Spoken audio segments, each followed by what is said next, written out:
If I had a general advice to give to a conductor, any conductor, is prepare as good as you can and just be yourself in the rehearsal.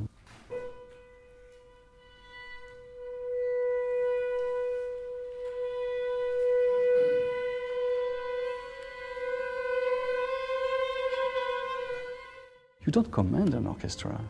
I mean, you make music with an orchestra. That's a totally different story. If there is no conductor, they can still deliver something without a conductor.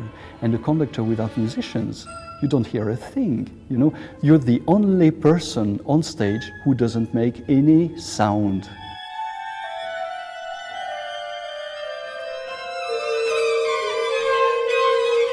We have the London Sinfonietta players playing for them, and it's like a test drive with a Ferrari or something. The reason that we do the Academy is really to encourage the next generation to get involved in contemporary music, but at a level at which it's taken seriously. They can benefit from the vast experience the Sinfonietta players have, particularly because we've worked with so many of the composers that wrote these pieces, and we're able to pass all of that on, and that simply doesn't happen with other groups. For a young conductor to be able to conduct a group at that level is a fantastic experience, of course, because very often when you start conducting, when you're young, you conduct student ensembles, and student ensembles, they are not very experienced. So you're not very experienced, they are not very experienced. When something is not the way you would like, maybe it's in your gesture, but maybe it's in their reaction to that gesture. It's not necessarily you who is the problem.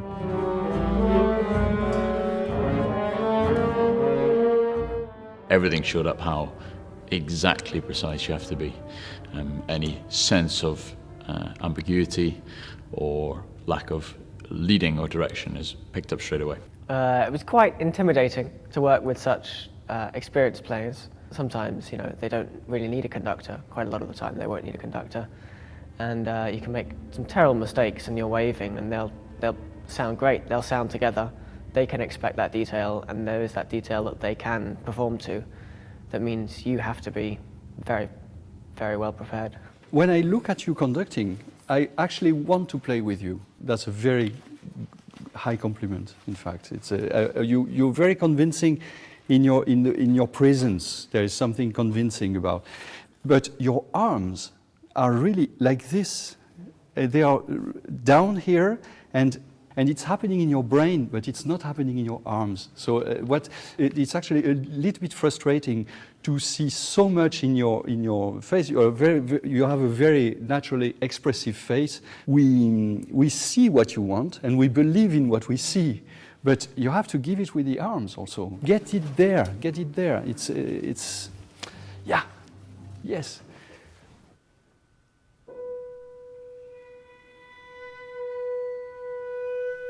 I thought overall that kind of the players and Pierre-André were very sort of supportive, but also they were completely happy to sort of criticise you, and I think that's exactly what you need from a masterclass like that, because you don't really want to go away being told that everything was beautiful. You kind of want to be critiqued a bit so that you know what to get better at. Oh yeah, they were very, very easy in pointing out all sorts of helpful tips. Obviously some of them might be paradoxical or kind of work against each other, but you have to notice everyone needs different things, and how you can try and do that at the same time may be impossible, but you have to know what they need so that you can try and work the impossible almost. What I'm trying to do when I conduct, sometimes I don't succeed, but my idea is that you should actually, of course, even if you're not a pianist or a clarinetist, you should play the instruments.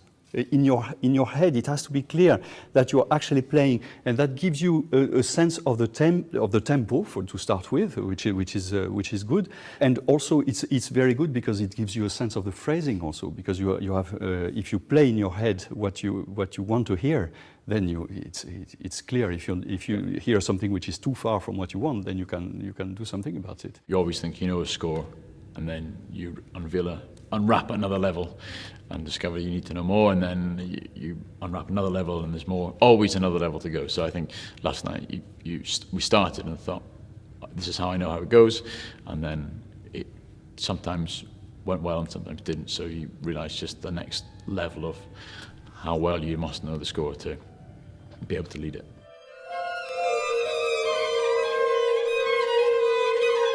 In Straw Dogs by Mark Simpson, the challenge is in fact to have the balance between the different layers of the piece right. These layers are made with, of course, dynamics, but rhythms also. You have in front of you, imagine you have a frame, and that's your beating focusing point. And every beat is going to be there. It's 1 here, 2 here. You go there, but in fact the impulse is in front of you. 1, 2, then there again, 3. It's not there. It's there. 1, 2, 3, 4.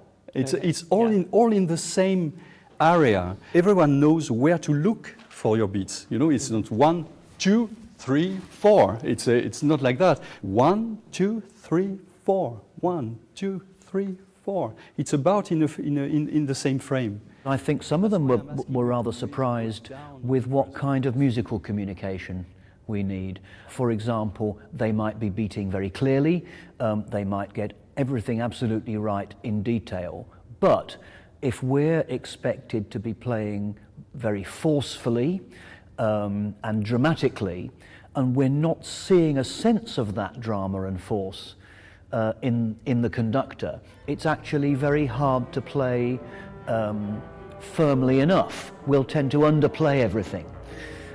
So I think they were sometimes a little bit surprised by how a professional group still needs that kind of dramatic encouragement.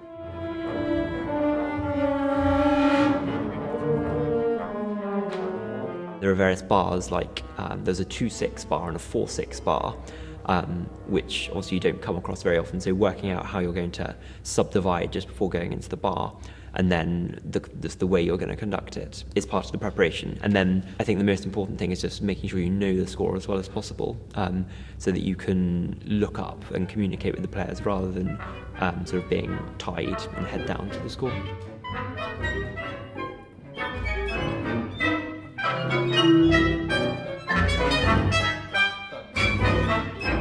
What we always ask for any conductors is total clarity.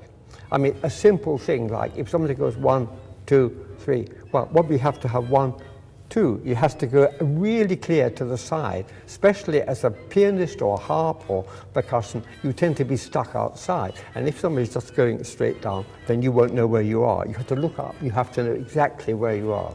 The key challenge is in Birdswhistle's piece, Carmen Arcadie Meccaniche Perpetuum, is basically rhythm tempos. And you have to be, as a conductor, extremely precise in the tempo you give, in the gestures you give, the way you give the upbeat to the new part with a different tempo. And that forces you to know exactly what you're doing. It's a really exciting piece to conduct because it's really clear. You can tell the composer knows exactly what he wants, whether it's something dancing and really quiet or light. He's been very clear with his parameters, so I've just got to try and look at the music as much as I can, work out what I think he's up to, and also I'm sure I'll pick up many things from the players that they've learned from the piece, having played it many times. Think the semiquavers. Think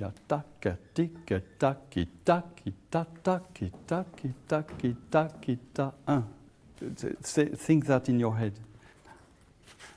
You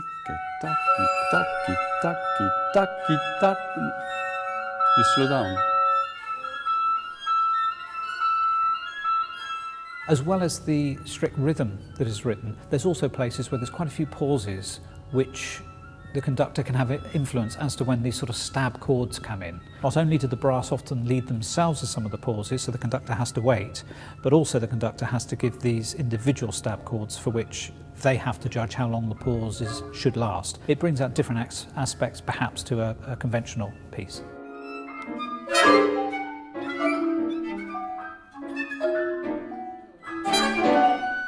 They've seen a rehearsal that Pierre-André's done, so they'll be kind of ready for it. I think each day they're getting the idea that it has to just be more economical, less of the sort of great flamboyant beats, and just much more integrated and simple. Very little of the things that we have discussed in the few days of this course so far would apply just to contemporary music.